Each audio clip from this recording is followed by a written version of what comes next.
فندق مسكون في مصر، كل اللي بيدخله ما بيطلعش. انا دلوقتي هكون معاكم في فندق سياج الساعة 1 بالليل، ومش ببالغ لو قلتلك ان ده ارعب مكان هتشوفه في حياتك.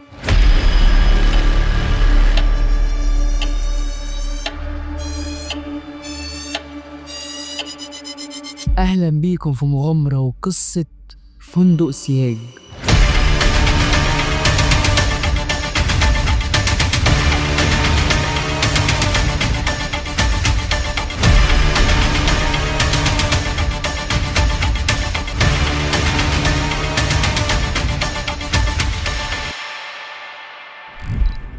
مساء الفل عليكم واهلا بيكم في فيديو جديد وقصه جديده، والمره دي فيديو طويل شويتين. طبعا انتم مستغربين ان في حاجه بتتحرك حواليكم، يعني طريق او حاجه، وانا قاعد بكلمكم فويس اوفر. يعني في الفيديو ده انتوا هتشوفوا مغامرتي جوه الفندق، لكن انا ما حكيت لكمش تجربتي. وسالت نفسي سؤال قبل ما احكي لكم قصه المكان ده: ايه اللي خلاني اروح المكان ده اصلا؟ ايه اللي خلاني اروح فندق سياج او اروح الفندق الملعون زي ما احنا بنقول؟ وايه القصه المرعبه اللي حصلت لي؟ ورحت ازاي وعملت ايه وشفت حاجه بجد؟ ده كل ده هنعرفه، فاستحملوني بس الكام دقيقه دول، هنتكلم بس فويس اوفر شويه مع بعضينا وهكمل لكم بقى الفيديو. طيب، من حوالي كام سنه كده، سنه 2022 2023، انا كنت وقتها كنت لسه صغير في السن شويه. واللي ما يعرفش، اخوكم من سكان الهرم، مش في الهرم بالظبط ولكن في المنطقه دي، يعني بيني وبينها حوالي 10 دقايق 5 دقايق كتير بالعربيه او المواصلات. فاكيد وقتها كنت بروح دروس، وثلاث ارباع دروسي كلها، ده لو ما كانتش كلها اصلا. يعني اللي راح الفندق قبل كده او اللي عارف المكان بالظبط في المريوطيه هرم او ترسا، يعرف ان كان في شوارع او بيوت، واحد من البيوت دي كان بيت صاحبنا، فهو كان نفس المرحله العمريه، كان جايب مدرسين في كل المواد، فانا كنت بحضر معاه. المهم يا سيدي، مش هطول عليك، في يوم من الايام وانا بخلص واحد من الدروس كده، وتقريبا انا فاكر بالظبط كان درس عربي، فانا مروح كده المفروض ان انا بخلص الدرس، فبطلع من شارع كده بيطلعني قدام الفندق بالظبط، وبعد كده المفروض اني بعدي السكه وبركب عربيه تنزلني بقى لحد بيتي، انزل بقى شيشين، ينزل فيصل، انزل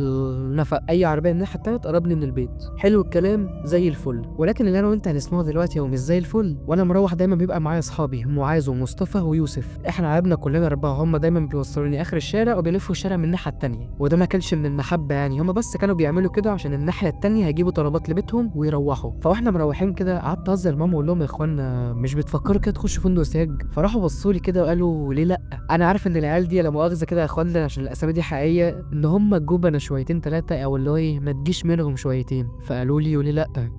وانا بسمع الكلام كده، احنا هنهزر يا اخوانا، انا كنت بستعبط. قال لي: لا يا درش، زي ما انت قلت لي ان احنا نخش، احنا هنخش يا اخوانا، احنا لسه مخلصين درس وانا متاخر ومش عايزين حوارات واهاليكم بيرنوا، بس يمين شمال هنخش الفندق. وكان وقتها دخول الفندق سنه 2022 2023 كان وقتها كان سهل جدا، مش محتاج تنط من السور او تخش من البوابه او تسال حد جوه، لانه اصلا وقتها لا كان في سور ولا كان في حراس ولا كان اي حاجه، حرفيا بالمعنى الحرفي فندق مهجور. فحسيت ان الترابيزه هتقلب عليا، اللي هو خلاص انا طلعت في الاخر انا اللي خواف. وبعيدا بقى عن الخوف ان ده بقى كان صح او غلط، هو غلط مبدئيا جدا، بس حسيت اللي هو وليه لا. وكان عندي وقتها فضول بطريقه مرعبه، بس حسيت الوهله كده، طب وليه لا؟ وليه لا بجد؟ نخش الفندق ونبص عليه، يعني مش هيحصل حاجه من ال10 دقايق دول. وبالفعل عديت الناحيه التانيه ودخلنا الفندق على طول، يعني حتى ما دخلناش من بوابه او دخلنا من اي حاجه، زي ما قلت اتبنى سور ولكن بعد الجريمه اللي احنا شفناها او اللي حصلت. ركز بقى معايا كده، خد لك بق نسكافيه من اللي في ايدي ده. دخلنا الفندق يا سيدي وعدينا الناحيه التانيه، وقتها كان الكلام ده كان على العصريه كده، والمفروض ان ده فندق مهجور فمش متوصل له كهرباء. وبرده ازاي احنا في وقت العصريه، المغرب دخل علينا وفي نور منور في الطرقه جوه، طرقه الفندق او حتى اللي بتوصل من البدروم تحت فيها لمبه، في نور شغال. واحد من صحابنا قعد يقول: انا شفت حاجه، انا لمحت حاجه وبتاع، وكنا لسه ما دخلناش ولا 10 متر جوه حتى، يعني احنا لسه بندخل رجلينا بسم الله، ما عملناش اي حاجه. يمين شمال الواد ده قعد يقول: يا جماعه، انا اللي دخلتكم وانا اللي هخرجكم، انا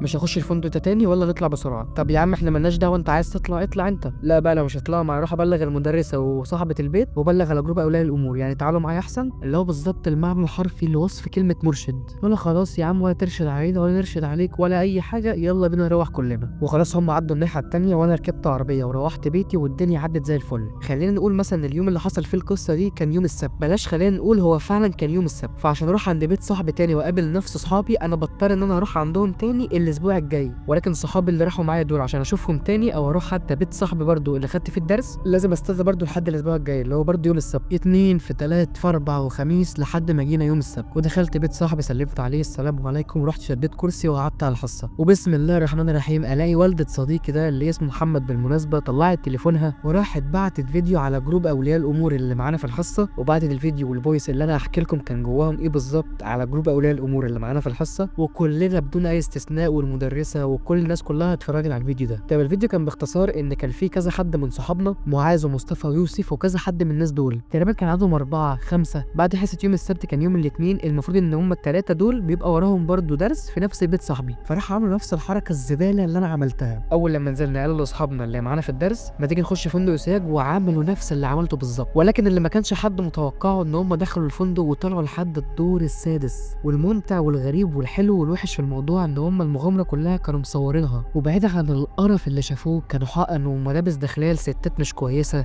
والبص الموضوع حرفيا كان مقرف، وسجاده وفرش وبطاريه حرفيا ما فيهمش ذره تراب، يعني في ناس بلطجيه بتبات في المكان ده. ولو انت سمعت مؤخرا قصه عن المكان ده وعرفت ان هو المكان ده دلوقتي امن، فوقتها فعلا ما كانش امن. طبعا انا ماليش دعوه لان سيرتي ما اتجابتش، وبرده في نفس الوقت لو انا حتى عملت ايه انا رميت كلمه، ولو دخلنا احنا دخلنا لحد بره اللي هو ايه يعني دخلنا بس ايه بصينا من بره خالص، ما دخلناش حتى نص المكان او دخلنا جوه، يعني كلام بس يعني ايه حاجات بسيطه. لكن صحابي دول المتخلفين الاذكياء قوي دخلوا لحد الدور السادس وطلعوا لحد فوق خلاص يعني، وكمان صوروا كل ده وطلعوا على السلالم المكسره والاسانسير اللي بيحصل فيه كل قصص الرعب. وبمناسبه الاسانسير كمل معايا الاخر لاني هوريك الاسانسير بالحرف، وفعلا هتتصدم بجد من منظره. انا كنت متخيله حاجه لكن حرفيا بجد لما تشوفه يعني مش عارف اقول لك هتترعب، بس بجد منظره وحش قوي. طبعا صحابي دول خدوا كلمتين مش كويسين وكل واحد روح على بيته. ولما روحنا على بيتنا لقيت واحد صاحبي بيرن عليا 14 مره، وكان صاحبي ده الله يمسيه بالخير اسمه يوسف، ولكن مش يوسف اللي حضر معاه المغامره. فبيقول لي ايه بقى المعلم؟ الو فيها يوسف، ايه الاخبار؟ انا الحمد لله درش. طب بقول لك ايه بسرعه كده، الحكومه كلها متغرقه عند فندق سياج والاسعاف والناس كلها متلميه، واقسم بالله يا صاحبي الدنيا رعب.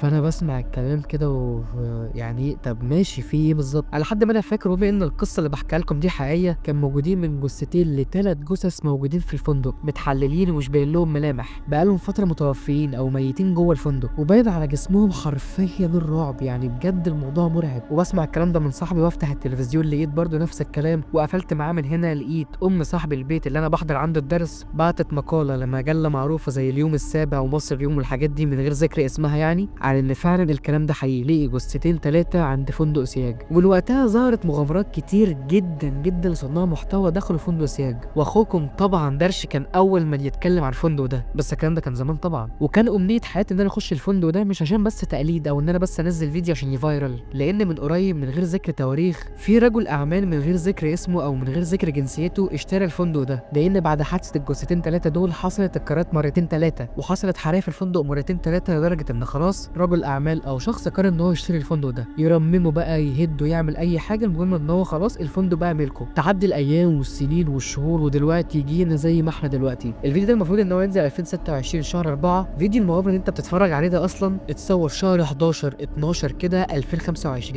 يعني من حوالي 4 5 شهور. طيب انا اتاخرت ليه في تنزيله؟ اسباب كتيره جدا، وزي ما تقول كده جه ايه ميعاده المناسب، وعمري ما كنت اتوقع ان الفندق كان هيكون بالمنظر ده. انا عملت فيديوهات رعب كتير جدا اللي عرفنا على المنصات التانيه، ودخلت اماكن مهجور كتير ولسه هخش ان شاء الله. انا بتاع مغامرات، بس فكره ان انا غامرت في المكان ده هو في الاول وفي الاخر ذكريات. فعايز اقول لكم باختصار ان انا هوريكم ابشع ذكريات وابشع مغامره انت ممكن تشوفها في حياتكم. فبقولها تاني، ويلا خد لك بق نسكافيه من اللي في ايدك ده وشد بطاريتك انت وهي واعدل ظهرك اللي جاله قتب ده، ويلا نكمل مغامرتنا. بس قبل ما اخدك جوله في الفندق واحكي لك اللي حصل، لازم نعرف يعني ايه فندق سياج. قصتنا بتبدا سنه 1982 في الجيزه في مصر، وبيت تحديد في المريوطيه هرم، مكان في الجيزه اسمه المريوطيه هرم. اتبنى هناك فندق اسمه بيراميدز سياج او فندق سياج، وكان صاحب الفندق رجلين اعمال، إيلاي جورج سياج واخوه رومي. اتبنى الفندق على تراث قوي جدا وعلى اعلى مستوى، والمكان ده كان مهم جدا في مصر وقتها، لان المريوطيه هرم وفيصل والمناطق اللي حوالين الفندق كان مكان الممثلين والطبقات العاليه بس. ولكن تحصل كارثه هتغير مجرى القصه تماما،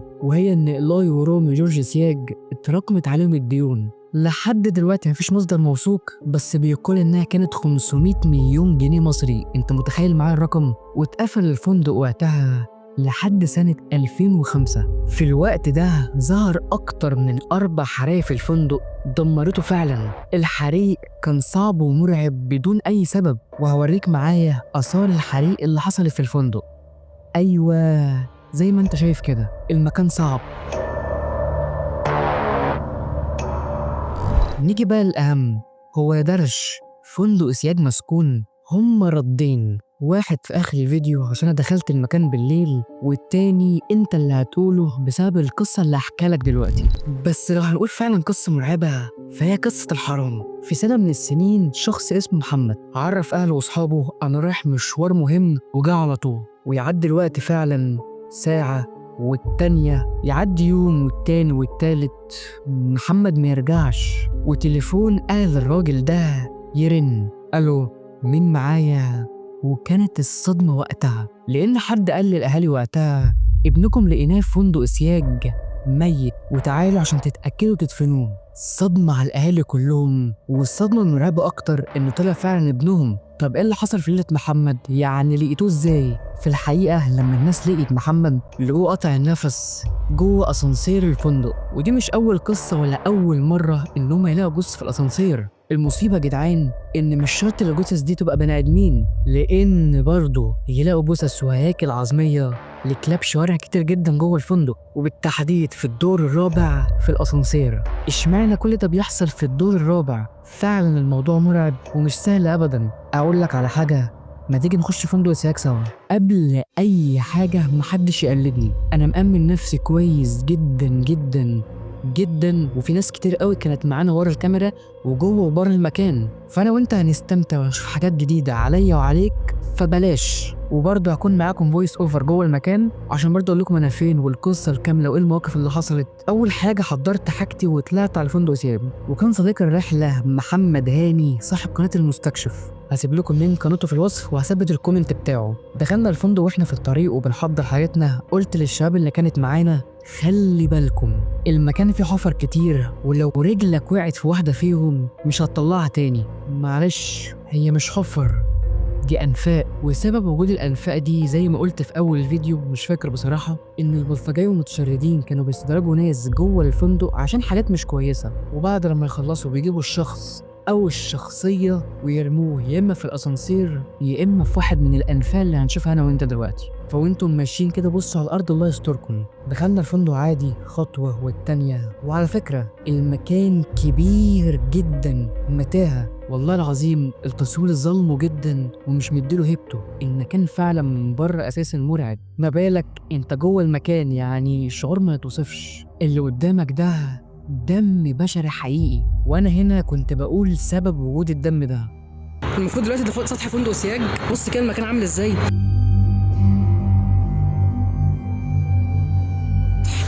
بقيت السطح كله الناحيه التانيه، تعالوا كده. المكان وحش قوي، المكان يعني روحه مش قد كده، ما اعرفش عشان احنا قعدنا كبير، واتمنى ما حدش يقلدني، اتمنى، لان الموضوع اقسم بالله العظيم ما سهل ابدا. دلوقتي احنا في السطح دي كلها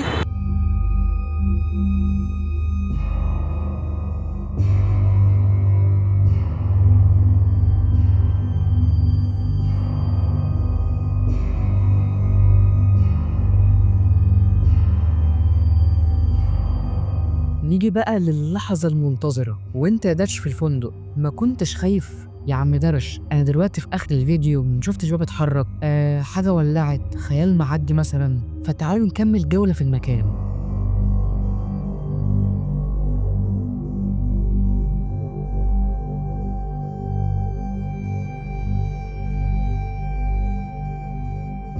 فاكرين لما قلت الحريق الضخم اللي حصل في الفندق؟ بصوا قدامك كده، شايف معايا آثار الحريق عاملة ازاي؟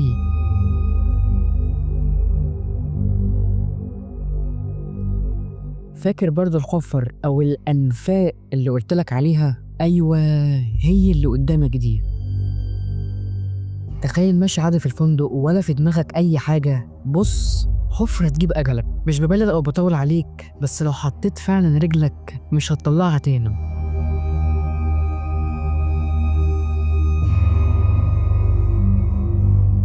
حاجة ولعت، خيال معدي مثلا، وهل المكان فعلا مسكون بالجن والعفاريت؟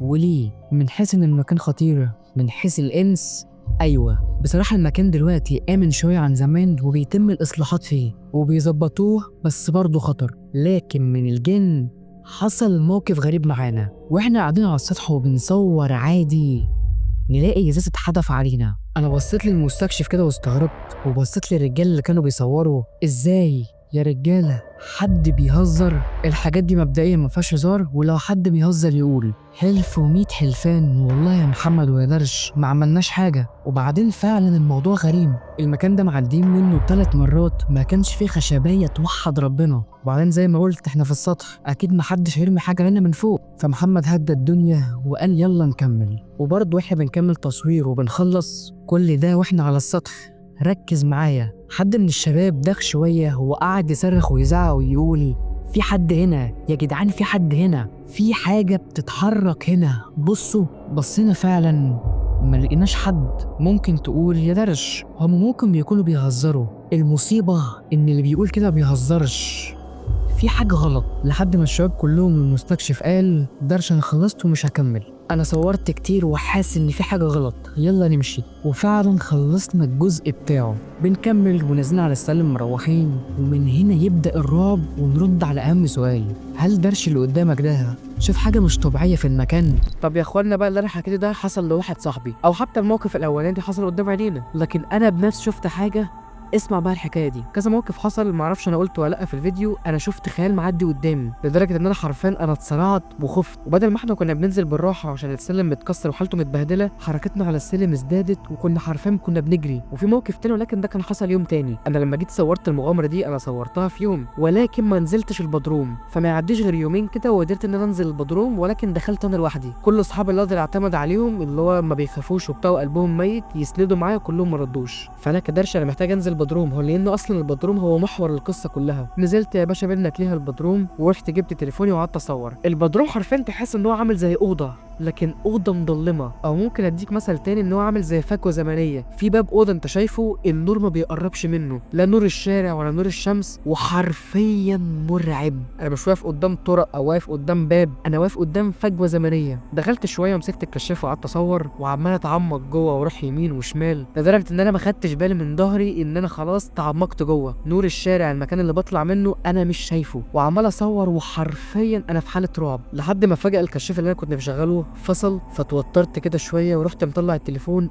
مش شغال، التليفون فصل. وحرفيا انا كنت عاملها على روحي رعب. انا متاكد قبل ما انزل من بيتي انا شاحن التليفون اجيبه يمين شمال مش عايز يشتغل، والكشاف عمال يعلق، ومره خلاص يشتغل يقعد 3 4 10 ثواني كده ويفصل تاني، وعمال ابص حواليا وورايا عايز ادور على مخرج، انا مش شايف اي حاجه. وكميه الطوب والازاز اللي متكسر والحفر اللي موجوده، يعني انا بجد انا فعلا مرعوب. لحد ما لقيت من نفسي عمال اتمشى واجري، وانا بجري وبتمشى انا حاسس ان في نفس تقيل في ظهري، انا متاكد ان انا سامع حاجه، انا حاسس ان في صوت تقيل ورايا، انا عارف انا بقول ايه، انا متاكد ان انا سامع صوت تقيل ورايا. ومن كتر الرعب انا كنت هدمع، لحد من كتر الرعب انا قعدت على الارض مش عارف اعمل ايه، وعمال اجيب التليفون اشغله مش عايز يشتغل، يعني عمال يرعش كانه جايب شاشه، والكشاف اللي كان بيشتغل 10 ثواني ما بقاش ينطق. لحد ما قعدت وسكت كده، فسمعت لك صوت كلب وخناقه جاي من على يميني كده بس من بعيد شويه، وفضلت ماشي ورا صوت الخناقه لحد ما لمحت لك كده ان في نور جاي من بعيد. من كتر الصدمه اللي رحت للنور ده ورحت له جري،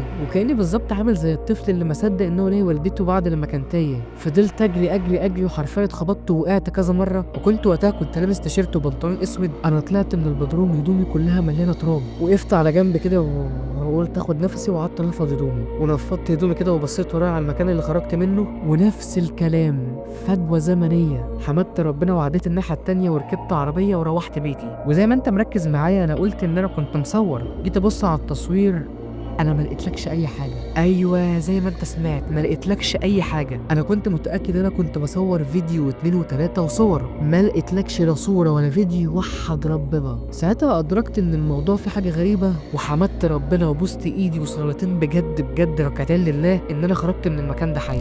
ولما كنت بصور في اوضه من اوض الفندق دي بقى انا صورتها وهتشوفها قدامك، حسيت ان في رجل بتجري ورايا، وبصيت كده زي ما انت شايف ملقيتش اي حاجه.